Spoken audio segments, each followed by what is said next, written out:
So hello everyone, हम आ चुके हैं टेल्स ऑफ हर्डिंग बर्ड्स के एक और एपिसोड के साथ में और हम इसकी पूरी नोवेल को एक्सप्लेन करने वाले हैं। इसलिए आप लोग हमारे चैनल को सब्सक्राइप कर लीजिए जिससे कि आप लोग को नई नई वीडियोस मिलती रहें। और तो मेंबर्स ओनली के लिए हम वीडियो को जल्दी पब्लिश कर दिया करेंगे, इसलिए आप लोग मेंबरशिप भी ले सकते हैं। पिछली वाली वीडियो में हम लोगों ने देख लिया था कि यहाँ पर जो कुनमू रहता है वो लगभग मरने वाला होता है, क्योंकि यहाँ पर जो गु लिनवान रहता है जो कि अभी न्यू पैट्रियार्च बना है, उसके स्वॉर्ड कुनमू ने लिया था।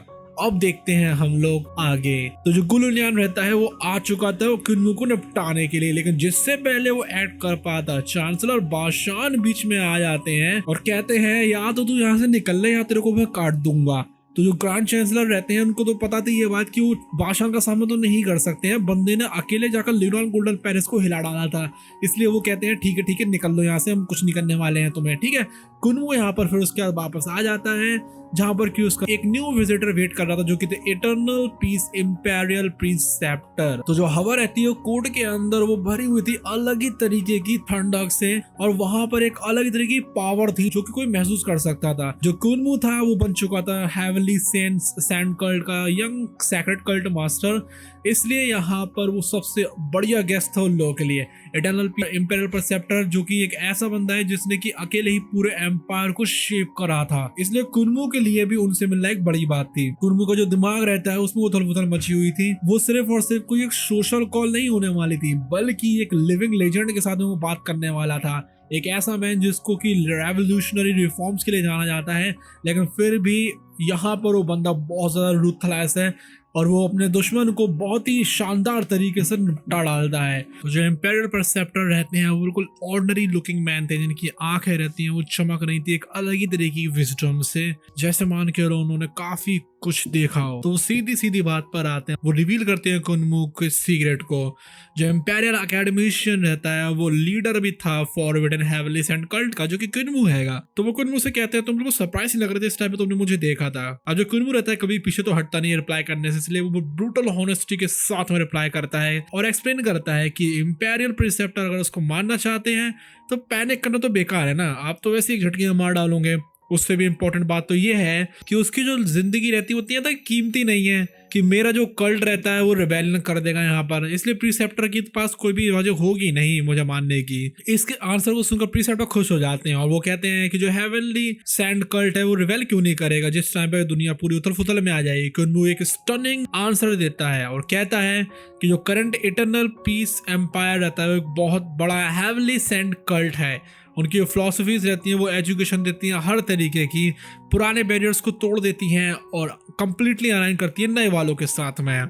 इसलिए वो पुराने रीति रिवाजों को तो नहीं मानते हैं, उनको सिर्फ और सिर्फ रिवेल करना होगा अगर प्रीसेप्टर खुद आकर उनके ऊपर अटैक कर देंगे। जो प्रीसेप्टर रहते हैं स्माइल करते हैं, उनको समझ में आती है कि कुनमू के अंदर गट्स तो हैं। वो एक्सप्लेन करते हैं उसके बाद में कि उनका प्लान ये था कि वो कुनमू का इस्तेमाल करते जिससे कि वो कल्ट को कंट्रोल कर सके, लेकिन अब उन्होंने आइडियाज छोड़ दिया क्योंकि जो बंदे के पास खुद के आइडियाज होते हैं जैसे कुनमू है वो डेंजरस इंसान होते हैं और सिर्फ सिरदर्दी देते हैं।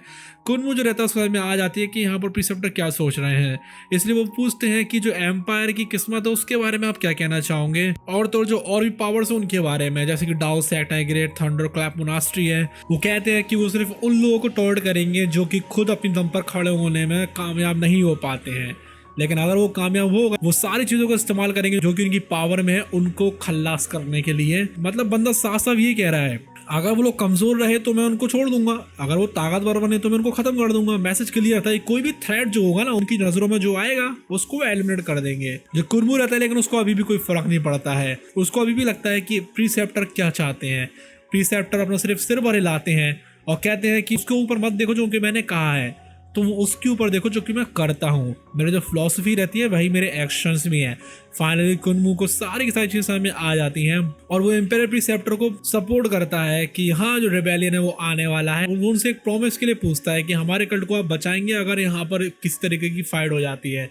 इंपेरियल प्रीसेप्टर अपना प्रॉमिस देते हैं, लेकिन उनका रीजन बहुत ज्यादा खतरनाक लेवल का था। उनको एनकरेजमेंट चाहिए थी। अगर वो हेवनली डेविल कल्ट को छोड़ देंगे इसका मतलब ये होगा कि वो एक तलवार को छोड़ देंगे जो कि उनके सिर के ऊपर लटक रही है, जो कि मुझे बताती रही कि मैं कोई मिस्टेक नहीं कर सकता हूँ। उनको एक पावर चाहिए थी इससे कि वो कुनमू को मार सके अगर वो कभी भी मॉरल वैल्यूज से हटता है।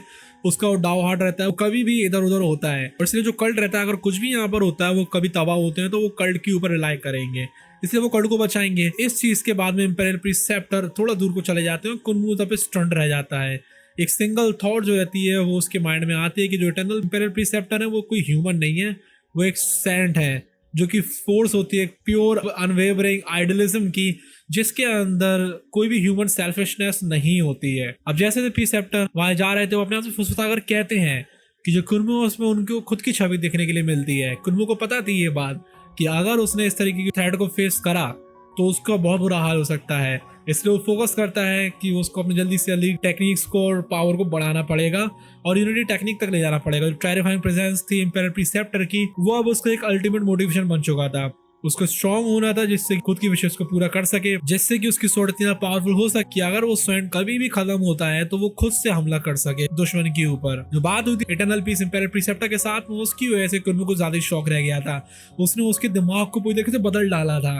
वो इंस्पायर हो गया था और सोचता है कि नहीं नहीं नहीं अब मुझे जल्दी से पावरफुल तो बनना पड़ेगा, इसलिए वो पीक मेंटल स्टेट पे चला जाता है और अपनी कल्टीवेशन करना शुरू करता है और पूरे पहाड़ों में जाकर वो दौड़े लगाने में लगा होता है, इससे कि उसकी न्यूली क्रिएटेड यूनिटी टेक्निक जो रहती है वो परफेक्ट हो सके। ये जो टेक्निक रहती है वो काफी ज्यादा इंपॉर्टेंट थी और तो और उसकी जो ओवरलॉर्ड बॉडी के 3 एक्सर टेक्निक रहती है उसको भी वो काफी ज्यादा स्ट्रॉन्ग बना सकती है, जिससे कि सबसे ज्यादा बेस्ट एक्सपेक्ट्स जो रहते हैं great education heavenly devil scriptures के उसको अपने अंदर ला सकता है और सीख सकता है, खास तौर पर वो चीज जो कि उसकी बॉडी से रिलेटेड है। क्योंकि उनको ये लगता है कि उसकी बॉडी जो रहती है एक ओवरलॉर्ड बॉडी है। जो original Overlord body 3 elixir technique रहती है उसके अंदर एट्रीब्यूट्स की कमी थी अभी पावरफुल बॉडी रिफाइनमेंट और अटैक्स के लिए, लेकिन जो न्यू यूनिटी टेक्निक रहती है उससे सब कुछ बदलने वाला था। वो अब काफी ज्यादा उस बॉडी को अच्छे से ख्याल रखने शुरू कर देता है, जिससे कि जो कुनमू रहता है वो स्पेल्स को प्रैक्टिस कर सकता था, स्वॉर्ड स्किल्स को प्रैक्टिस कर सकता था और बैटल स्किल्स को भी टेक्निक्स को भी प्रैक्टिस कर सकता था सेम पावर के साथ में, जो कि मान के लो उसने कभी प्रैक्टिस करी थी अगर उसके पास कोई फाउंडेशन टेक्निक होती तो। कसम खाता है कि जो भी उसके बॉडी के अंदर फ्लॉस रहते हैं वो उन सब को खत्म कर देगा। उसके बाद में वो top notch body refinement technique को इस्तेमाल करता है जो कि थी 9 ट्रांसफॉर्मेशन 3 कंडीशन मिस्ट्री टेक्निक अपने कोर मेथड के तौर पे। अब जिस टाइम वो उस टेक्निक को एग्जीक्यूट कर रहा था उसकी जो वाइटल क्यू रहती है सर्कुलेट होती है और जो भी यहाँ पर रहता है उसकी स्किन हो चाहे मसल हो चाहे उसकी टेंडन्स हो चाहे हेयर्स हो चाहे बोन मैरोस हो वो काफी ज्यादा उसमें अपग्रेड आया था। उसकी जो बॉडी रहती है वो तड़प रही थी और ज्यादा रिफाइनमेंट के लिए, इसलिए वो सारी की सारी चीजों को मान के लो पीता जा रहा था जिससे कि उसकी बॉडी और ज्यादा रिफाइन होती जाए। घंटे बीत जाते हैं उस इंटेंस कल्टीवेशन में कुनमू स्लोली करके रोकना शुरू करता है। उसकी जो फीलिंग्स रहती हैं उसकी स्ट्रेंथ करने की बॉडी को और सोल को वो बढ़ती जा रही थी। अब जैसे ऐसे वो खड़ा हुआ था एक फ्लोर के पास में हेवनली रिकॉर्ड्स के एक सेक्रेटरी वहां से निकलता है और वो कहता है एकेडमिशियन क्वीन तुम्हें यहाँ पर जल्दी से जल्दी अपने को पावरफुल बनाना पड़ेगा, ये तुम ज्यादा टाइम के लिए जिंदा नहीं रह पाओगे। एक हवा का झोंका यहाँ पर आता है जो कि कुनमू में जाकर घलता है। कुनमू इंस्टेंटली अजीब सा फील करने लगता है, वो कोलैप्स हो जाता है, वो डर गया था। वो अपनी आंख की तरफ देखता है जो कि अलग ही तरीके की स्किन ही लग रही थी, ऐसे मान के लो वो सूख गया हो।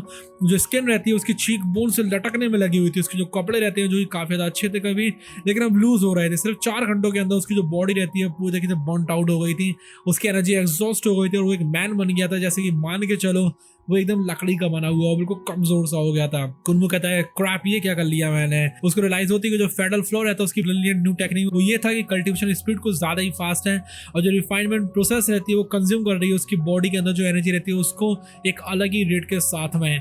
वो यहाँ तक कि उसकी डेंस कल्टीवेशन होती है 5 एलिमेंट्स रियल की वो भी उसको सस्टेन नहीं कर पा रही थी 4 घंटों से ज़्यादा के लिए। अगर उसकी जो बॉडी एनर्जी रहती है वो पूरी एग्जॉस्ट हो गई तो वो मर जाएगा। इसलिए उसको फोकस करना था कि किस तरीके से अपनी स्पिरिट को बॉडी को रिफाइन करे जिससे कि यहाँ पर रिप्लेनिशमेंट वाली जो नीड होती है वो खत्म हो सके। उसकी जो स्पिरिट रहती है वो जा चुकी थी, उसकी जो बॉडी रहती है पूरी तरीके से भूख के मारे मर रही थी। इसलिए वो अपने स्पेल से फाइट करना शुरू करता है। कुनमू जाता है वेयर हाउस की तरफ जिससे कि वो हर्ब्स को खरीद सके और यहाँ पर टाइम को वेस्ट नहीं कर रहा था, इसलिए वो रेसिडेंट की तरफ चला जाता है। वो डिफाइन करता है अपनी फोर्नेस को जो कि स्पिरिट पिल्स से भरी हुई थी। उसके जो हैंड्स रहते हैं थोड़े से ब्लर हो रहे थे इस टेक्निक की वजह से। अब जिस टाइम पे वो पहुंच पाता अपने खुद के कोर्टयार्ड में जो पिल्स रहती हैं वो खत्म हो चुकी थी, उनके अंदर से एक बुद्धा जैसी वॉइस निकल रही थी। उनको सोलो कर लेता है एक ही बार में। फिर वो डोर के पास में जाता है, कोलैप्स हो जाता है। सिर्फ और सिर्फ उसमें फेंट विस्पर निकल रही थी जो कि हु लिंगर तक को कर देती है टेरिफाइड। पर वो उससे कहता है कि मेरी हेल्प करो इससे कि मेडिसिन एनर्जी को संभाल सकूं। अब जिस समय कुनवू जागता है, जो स्पिरिट पिल्स रहती हैं वो रिस्टोर कर चुकी थी अपनी स्पिरिट को और उसकी डेथ होने से बच जाती है, लेकिन उसकी जो बॉडी रहती है वो अभी भी काफी ज्यादा पतली लग रही थी। वो एक ऐसी स्टेट में था जो कि अंदर से उसको खाया जा रही थी, जैसे कि मान के लो कोई एक शिप जिसके पास एनफ इंजन पावर लेकिन कोई भी फ्यूल ना हो। लिंगर कहती है कुछ है खाने के लिए का, यहाँ पे मैं भी बहुत ज्यादा भूखी हूँ। ड्रैगन कुलिन जो रहता है उसकी जो बड़ी बड़ी आई बॉल्स रहती हैं वो देखने में लगी हुई थी विंडो के आर पार। वो ईगली सजेस्ट करता है कि एक वाइल्ड बुल को हम लोग खा लेते हैं बैक माउंटेन में से। लिंगर का लेकिन दूसरा टारगेट था, उसको एक बड़ी सी फिश चाहिए थी जो कि ड्रैगन लेक में थी, जो कि कुछ ही यार्ड्स की दूरी पर था। वो कहती है कि मैं काफी टाइम से इसको देखने में लगी थी। अब इस एक्साइटेड ड्रैगन कुलिन के साथ में लिंगर आती है आगे की तरफ। जो डाविस रहता है उनको रोकने की कोशिश करता है उसके अंदर नहाने से, लेकिन जो ग्रेट बीस्ट रहता है जो कि अब एक हंटर बन चुका था वो सीधे जाके पानी में चला जाता है और रेडी था सिक्योर करने के लिए बड़ी सी मील को जो कि कल्ट मास्टर को बचा सकती है इस डेंजरस टेक्निक से जो कि उनकी काफी एनर्जी को खा रही है।